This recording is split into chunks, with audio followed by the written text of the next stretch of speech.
वहां नहीं, इधर देखिए, चांद तो हमारे कक्ष में है।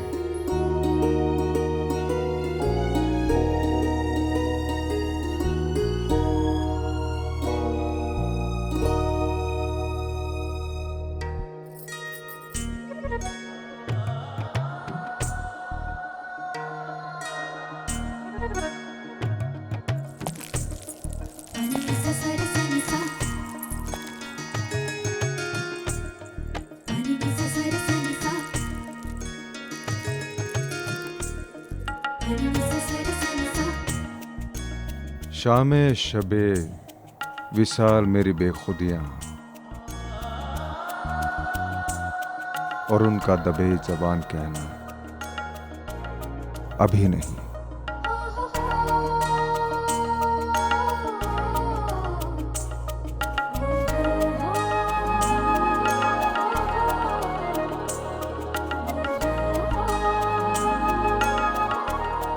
वाह,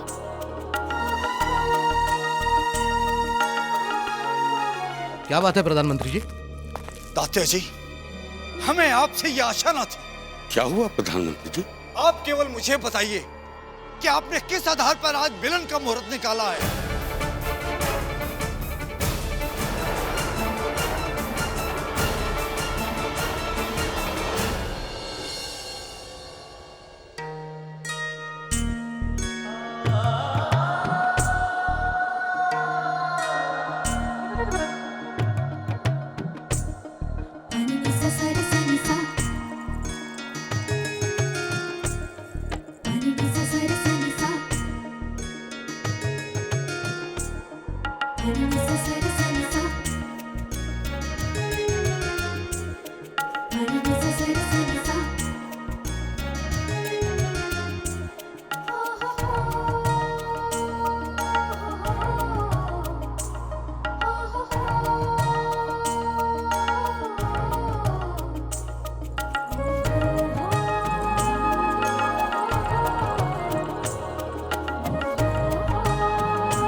हे देवा, इस साहित्य में तो काल सर्प योग है।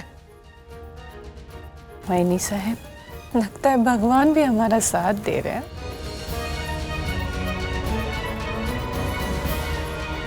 हम तो झांसी के उज्जवल भविष्य की आशा लगाए बैठे थे, परंतु इस साहित्य में तो भविष्य।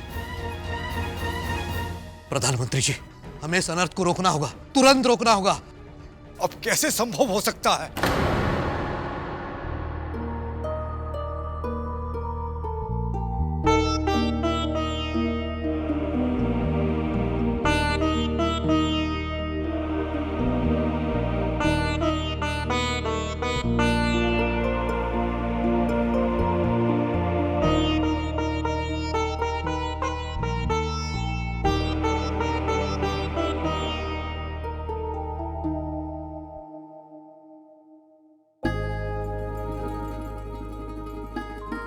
क्या बात है महारानी?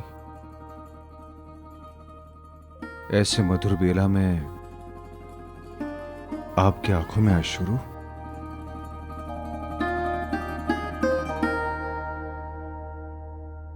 क्या बात है, हमें नहीं बताएंगे आप? क्षमा कर दीजिए महाराज, न जाने क्यों अजीब सा महसूस हो रहा है।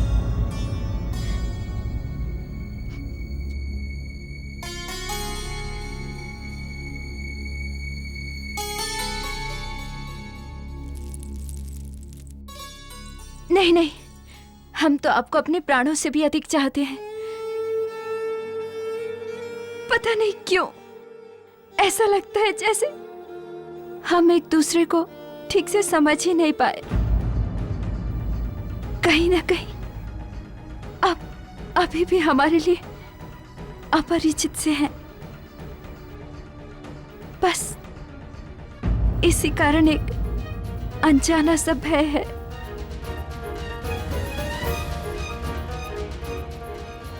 महाराज, हम अपने पत्नी होने का कर्तव्य निभाना चाहते हैं और निभाएंगे भी, परंतु स्वयं को मानसिक रूप से तैयार नहीं कर पाए।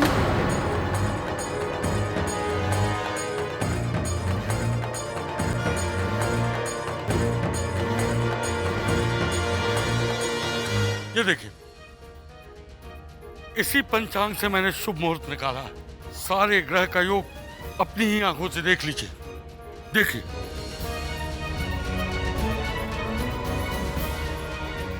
यह कैसे हो सकता है प्रधानमंत्री जी? इस पंचांग के अनुसार तो तात्याजी की गणना अक्षरशः सत्य है। देखा? और आपने इनके कहने से मेरी प्रतिभा पर उंगली उठाई। यह अन्याय मैं सहन नहीं करूंगा। इसके लिए महाराज के पास न्याय मांगूंगा। न्याय मांगूंगा महाराज से। तात्याजी, बात तो सुनिए। प्रधानमंत्री,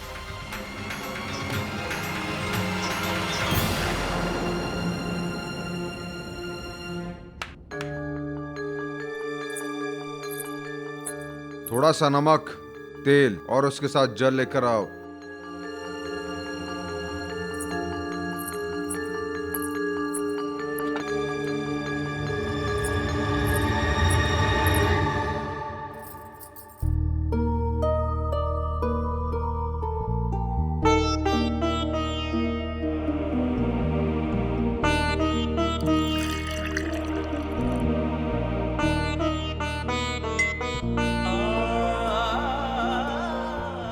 देखा आपने, नमक कैसे जल में घुल गया, परंतु तेल नहीं। हम आपको यही समझाना चाह रहे थे। प्रेम में आत्मसमर्पण सारी कड़वाहट को भूलकर नए अंकुर को फूटने की चाह भर देता है।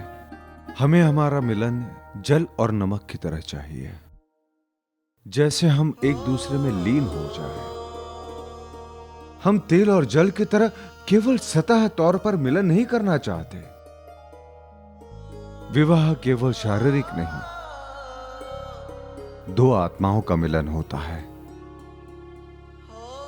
महारानी, विश्वास से ही विश्वास उत्पन्न होता है।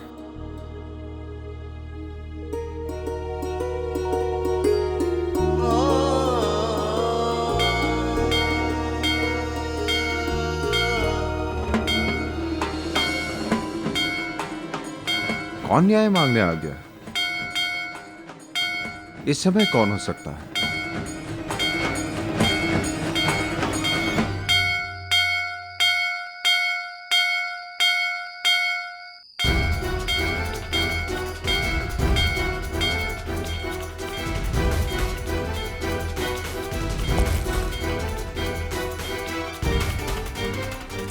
महाराज,